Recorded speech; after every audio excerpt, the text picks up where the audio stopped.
ನಮಸ್ತೆ, ನನ್ನ ಯೂಟ್ಯೂಬ್ ಚಾನಲ್ಗೆ ಎಲ್ಲರೂ ಹೇಗಿದ್ದೀರಾ? ನಾನು ಬೆಳಗ್ಗೆ ಕೆಲ್ಸಕ್ಕೆ ಹೋಗ್ತಾಯಿದ್ದೀನಿ. ಇವತ್ತು 8 ಗಂಟೆಗೆ ಹೋಗಬೇಕು, 8ರಿಂದ 5. ಹಂಗಾಗಿ ಹೋಗ್ತಾಯಿದ್ದೀನಿ. ಇವತ್ತು ಲೇಟ್ ಆಗಿಬಿಟ್ಟಿತ್ತು ಮನೆಯಲ್ಲೇ. ಅಂದರೆ 4:15ಗೆ ಎದ್ರೂ ಲೇಟ್ ಆಗಿ ಏನು ಮಾಡಿದ್ರು ಟೈಮ್ ಆಗಿಬಿಡ್ತು. ನಾನು 7:15ಗೆ ಹೊರಟಿದ್ರೆ ಸರೋಗೋದು. ಆಟ ಅನ್ನೋದೇನು ತಪ್ಪಿಲ್ಲ, ನಂದು 7:15ಗೆ ಹೊರಟಿದ್ರೆ ಸರೋಗೋದು.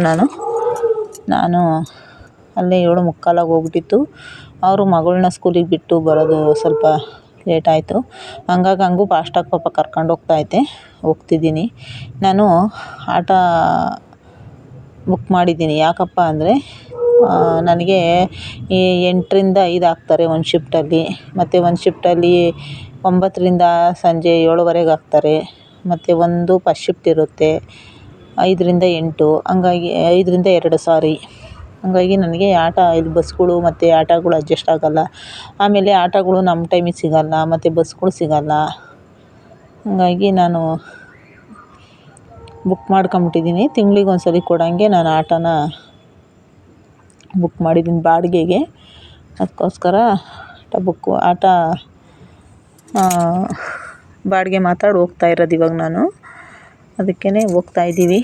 ಇನ್ನು ನಾನೇ ಮನೆಯಲ್ಲಿ ಟೈಮ್ ಆಗ್ಬಿಡ್ತು. ಇವತ್ತು 2ನೇ ದಿನದ್ದು ಇದು. 2ನೇ ದಿನ ನಾನು ಕೆಲ್ಸಕ್ಕೆ ವಿಡಿಯೋ ಇದು 2ನೇ ದಿನದ ವಿಡಿಯೋ. ಹಂಗಾಗಿ ಫಸ್ಟ್ನೇ ದಿನ ನಾನು ವಿಡಿಯೋ ಮಾಡಿಲ್ಲ, ಇದು 2ನೇ ದಿನದ ವಿಡಿಯೋ. ನಾನು ಏನಕ್ಕೆ ಕೆಲಸ ಅಂತ ಅಂದರೆ ಹೋಗ್ತಾಯಿದ್ದೀನಿ ಅಂದರೆ ನನಗೆ ಸ್ವಲ್ಪ ರಿಸ್ಕು ಜಾಸ್ತಿ ಐತೆ. ಇವಾಗ ನನ್ನ ಮಗನ ಫೀಸ್ ಕಟ್ಟಬೇಕು, ಮತ್ತು ಅದು ಇದು ಮನೆ ಮೇಂಟೆನೆನ್ಸು, ಮತ್ತು ಅವ್ನು ಬೇರೆ ಇವಾಗ ಕೆಲ್ಸಕ್ಕೆ ಕಳ್ಸೋಕ್ಕೂ ಆಗೋಲ್ಲ ಅವ್ನಿಗೆಲ್ಲೂ. ಆವಾಗಂದರೆ ಮನೇಲಿದ್ದ ಕೆಲ್ಸಕ್ಕೆ ಹೋಗ್ತಿದ್ದ, ಇವಾಗ ಅವನು ಎಲ್ಲೂ ಹೋಗೋಂಗಿಲ್ಲ ಕೆಲಸಕ್ಕೆ, ನಾನು ಒಬ್ಬಳೇ ದುಡಿಬೇಕು. ಹಂಗಾಗಿ ನಾನು ಇವಾಗ ಕೆಲಸಕ್ಕೆ ಹೋಗಬೇಕು ಅಂತ ಹೋಗ್ತಾ ಇರೋದು. ನೋಡಿ, ನಾನು ಫ್ಯಾಕ್ಟ್ರಿ ಹತ್ರ ಬಂದೆ. ಅವಣ್ಣ ಪಾಪ ಫಾಸ್ಟಾಗಿ ಕರ್ಕೊಬಂದ್ರೆ ಇನ್ನೂ ಸ್ವಲ್ಪ ದೂರ ನಮ್ಮ ಫ್ಯಾಕ್ಟ್ರಿ ಇರೋದು. ಬಂದೆ. ಇದು ಸಂಜೆ ವಿಡಿಯೋ. ಬೆಳಗ್ಗೆ ನಾನು 8 ಗಂಟೆಗೆ ಹೋಗಿದ್ದು, ಈಗ ಮತ್ತೆ 8 ಗಂಟೆಗೆ ಈಚೆ ಬಂದು ಇಲ್ಲಿ ಬಸ್ ಸ್ಟ್ಯಾಂಡಲ್ಲಿ ನಿಂತಿರೋದು. ಇದೇನಕ್ಕೆ ಅಂದರೆ ನಾನು 5 ಗಂಟೆಗೆ ಬರಬೇಕಾಗಿತ್ತು. 5 ಗಂಟೆಗೆ ಇವತ್ತು ಬರೋಕ್ಕಾಗಲಿಲ್ಲ. ಯಾಕಂದರೆ OT ಐತೆ, OT ಮಾಡಿರಿ ಅಂತ ಅಂದರು. ಅದಕ್ಕೆ 5 ಗಂಟೆಗೆ ಬರೋಳು. ಇವತ್ತು ನಾನು 7:45 ಆಗೋಯ್ತು. ಅಲ್ಲೇ ಫ್ಯಾಕ್ಟ್ರಿಲೇ 7:45 ಆಗಿತ್ತು. ಹಾಗಾಗಿ ಅಲ್ಲಿ 7:45 ತನಕ OT ಮಾಡಬೇಕು 5ರಿಂದ. ನಂದು 5 ಗಂಟೆ ಡ್ಯೂಟಿ ಮುಗೀತಿತ್ತು. 5 ಗಂಟೆಗೆ ಬಂದಿದ್ರೆ ನಾನು ಡ್ಯೂಟಿ ಆಗೋಗೋದು. 5ರಿಂದ 7:45 ತನಕ ಮಾಡಿದರೆ 1 ಅವರು ಏನೋ OT, half an hour OT ಸಿಗುತ್ತೆ ಅಂತಲೇನೋ ಹೇಳಿದ್ರು. ಹಂಗಾಗಿ ಅದಕ್ಕೆ OT ಮಾಡೋಣ ಅಂದ್ಬಿಟ್ಟು ಮಾಡಿದ್ವಿ. ಬಂದ್ವಿ ಈಚೆ. ಇಲ್ಲಿ ಬಂದು ಬಸ್ ಸ್ಟ್ಯಾಂಡಲ್ಲಿ ನಿಂತಿದ್ದೀವಿ. OT ಏನೋ ಬಂದ್ವಿ, OT ಮಾಡ್ಕೊಂಡು ಬಂದ್ವಿ. ಆದರೆ ಇಲ್ಲಿ ಬಸ್ ಸ್ಟ್ಯಾಂಡಲ್ಲಿ ಬಸ್ಸೇ ಸಿಗ್ತಾಯಿಲ್ಲ. ಒಂದು ಆಟೋಗಳು ನಿಲ್ಲಿಸ್ತಿಲ್ಲ, ಒಂದು ಬಸ್ಸು ಇಲ್ಲ. ನೋಡಿ, ಬರೋ ಅಂತ ಹೋಗುತ್ತೀವಿ ಹೈವೇಲಿ. ನಿಜವಾಗ್ಲೂ ನನ್ನ ಜೊತೇಲಿ ಇನ್ನೊಂದು ಅಕ್ಕ, ಅವರು ಸೆಕೆಂಡ್ ಶಿಫ್ಟ್ ಬಂದಿದ್ದು. ಅಂದರೆ 9ರಿಂದ ಸೆಕೆಂಡ್ ಶಿಫ್ಟ್ ಅಂದರೆ 9ರಿಂದ 7:45. ಹಂಗಾಗಿ ಆ ಅಕ್ಕನೂ ನಿಂತಿತ್ತು ನನ್ನ ಜೊತೇಲಿ. ಒಬ್ಬಳೇ ಆಗಿರೋ ಸ್ವಲ್ಪ ನನಗೂ ಭಯ ಆಗೋದು.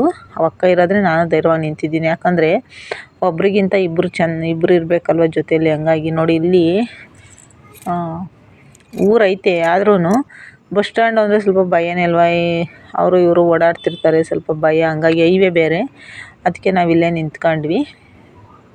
ಬಸ್ಸು ಆಟೋಗಳು ಒಂದು ಇಲ್ಲ. ಆಮೇಲೆ ಲೋಕಲ್ ಗಾಡಿಗಳು ಇಲ್ಲ ಇವತ್ತು. ಯಾಕಪ್ಪ ಅಂದರೆ ಅವು ಇಷ್ಟೊತ್ತಿನ ಮೇಲೆ ಲೋಕಲ್ ಗಾಡಿ ಒಂದು ದಿವಸನೂ ಸಿಗೋದೇ ಇಲ್ಲ. ಮಾಮೂಲಿ ದೊಡ್ಡ ಬಸ್ಗಳು ಇರ್ತಾವೆ, ಅವು KSRTC ಬಸ್ಸು, ಅವುಗಳು ಅವರು ನಿಲ್ಲಿಸಲ್ಲ ನಮಗೆ. ಹಂಗಾಗಿ ನಾನು ಆಧಾರ್ ಕಾರ್ಡ್ ಬೇರೆ ತಂದಿಲ್ಲ. ನಾನು ಏನಕ್ಕೆ ತಂದಿಲ್ಲ ಆಧಾರ್ ಕಾರ್ಡು ಅಂದರೆ, ಇಲ್ಲಿ ನನ್ನ ಕಂಪ್ನಿಯಲ್ಲಿ ಮೊಬೈಲು ಒಳಗಡೆ ಅಲೋ ಇಲ್ಲ. ಹಂಗಾಗಿ ಅವರು ಬ್ಯಾಗು ಏನು ತರಬೇಡ್ರಿ, ಮೊಬೈಲ್ ತರಬೇಡ್ರಿ ಅಂತಾರೆ. ಅದಕ್ಕೆ ನಾನು ಆಧಾರ್ ಕಾರ್ಡು ತಂದಿಲ್ಲ, ಮತ್ತು ಮೊಬೈಲ್ ಒಂದೇ ತಂದಿರೋದು. ಯಾಕಂದರೆ ನನಗೆ ಮೊಬೈಲ್ ಬೇಕೇ ಬೇಕು. ಹಂಗಾಗಿ ದೂರ ಬರ್ತೀವಿ ಕೆಲಸಕ್ಕೆ, ಮನೆಗೆ ಏನಕ್ಕನ ಫೋನ್ ಮಾಡಬೇಕು, ಅಕಸ್ಮಾತ್ ಈಚೆ ಬಂದಾಗ ಒಂದು ಫೋನ್ ಮಾಡೋಕ್ಕೂ ನಮಗೆ ಮೊಬೈಲ್ ಬೇಕೇ ಬೇಕಲ್ಲ. ಅದಕ್ಕೋಸ್ಕರ ನಾನು ಮೊಬೈಲ್ ತರೋದಷ್ಟೇ. ಈಗ ಅಪ್ಪಿ ಒಬ್ಬನೇ ಇರ್ತಾನೆ. ಅವನು ಅಕಸ್ಮಾತ್ ನಾನು ಇವಾಗ ಬರೋದು ಒಂದು 5 ನಿಮಿಷ ಲೇಟ್ ಆದರೂ ಈಚೆ ಬಂದಾಗ ಫೋನ್ ಮಾಡಿದ್ರೆ ಅವ್ನಿಗೆ ಹೇಳ್ಬೋದು, ಇಂಥವಿದ್ದೀನಪ್ಪ ಬರ್ತಾಯಿದ್ದೀನಿ ಅಂತ. ಹಂಗಾಗಿ ಇವ್ರು ಮೊಬೈಲೇ ತರಬೇಡ ಅಂತಾರಲ್ವ. ಅದಕ್ಕೆ ನಾನು ಬ್ಯಾಗ್ ತಂದರೆ ಇವಾಗ ಮೊಬೈಲ್ ಇಟ್ಕೊಂಬರ್ತೀನಿ, ಅವರಲ್ಲಿ ಇಟ್ಕೊಳ್ಳಲ್ಲ ಅಂದ್ಬಿಟ್ಟು ಸೆಕ್ಯೂರಿಟಿ ರೂಮಲ್ಲೂ ಇಟ್ಕೊಳ್ಳಲ್ಲ ಅವರು. ಅದಕ್ಕೇ ನಾನು ಆಧಾರ್ ಕಾರ್ಡ್ ಏನೂ ತರೋಲ್ಲ. ಚಾರ್ಜಲ್ಲಿ ಇಟ್ಕೊಂಡು ಓಡಾಡಬೇಕಂದ್ರೆ ಬೆಳಗ್ಗೆ ಟೈಮ್ ಮಾತ್ರ ಆಟೋ ಬುಕ್ ಮಾಡಿರೋದು ನಾನು. ಸಂಜೆ ಟೈಮ್ ನನಗೆ ಆಟೋ ಬರೋಲ್ಲ. ಯಾಕಪ್ಪ ಅಂದರೆ ಸಂಜೆ ಟೈಮು ಬೆಳಗ್ಗೆ ಕರ್ಕೊಂಬರೋಕ್ಕೇ ಜಾಸ್ತಿ ಕೇಳ್ತಾರೆ ಅಂದ್ಬಿಟ್ಟು ಒಂದು ಟೈಮ್ ಮಾತ್ರ ಕೇಳಿದ್ದೀನಿ. ಅದು ಜಾಸ್ತಿ ಆಯಿತು.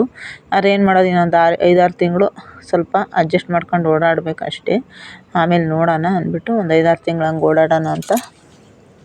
ಓಡಾಡೋಣ ಅಂದ್ಬಿಟ್ಟು ನಾನು ಆಟೋನ ಹೇಳಿರೋದು. ಅದಕ್ಕೆ ಸಂಜೆ ಟೈಮ್ ಬರಲ್ಲ ಅವರು. ಅದಕ್ಕೆ ಇವಾಗ ಇಲ್ಲಿ ಕಾಯ್ತಾ ಇದ್ದೀವಿ. ನೋಡಿ ಇಷ್ಟೊತ್ತಾಯಿತು, ಒಂದೇ ಒಂದು ಆಟೋನೂ ಬಂದಿಲ್ಲ. ನಾವು ಬಂದು ಒಂದು 1/4 ಗಂಟೆ ಮೇಲಾಗೋಯ್ತು, ಆದರೂ ಆಟೋಗಳೊಂದು ಸಿಗ್ತಾಯಿಲ್ಲ. ನಾನು ಮನೆಗೆ ಹೋಗೋಷ್ಟೊತ್ತಿಗೆ ನನಗೆ ಒಂದು 8 ಗಂಟೆ 8:30 ಆಗೋಗ್ಬಿಡುತ್ತೆ. ನಾನು ಇವಾಗ ಹೋಗಿ ಮತ್ತು ನನ್ನ ಮಗನಿಗೆ ಅಡುಗೆ ಮಾಡೋದು ಯಾವಾಗ, ಮತ್ತು ಎಲ್ಲ ಕೆಲಸ ಮುಗಿಸೋದು ಯಾವಾಗ? ನಾನು ನಿಜವಾಗ್ಲೂ ತಿರ್ಗಾ ಬೆಳಗ್ಗೆ ಬರಬೇಕು. ಹೆಂಗೆ ಏನು ಮಾಡೋದು ಅಂತಲೇ ಗೊತ್ತಾಗ್ತಿಲ್ಲ. ಅದಕ್ಕೇ ಇಲ್ಲೇ ನಿಂತಿದ್ದೀವಿ.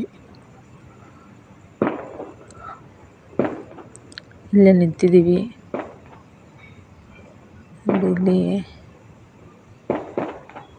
ನಿಜವಾಗ್ಲೂ ಸಖತ್ ಬೇಜಾರಾಗಿ ಹೋಗ್ತೈತೆ. ಒಬ್ಬೊಬ್ರು ಹೇಳ್ತಾರೆ ಫ್ರೀ ಬಸ್ಸಾಗಿ ಓಡಾಡ್ತಿರಲ್ವ ನೀವು ಅಂತ. ನಿಜವಾಗ್ಲೂ ಫ್ರೀ ಬಸ್ಸಿಗೆ ಹೇಳ್ತೀನಿ ನಾನು.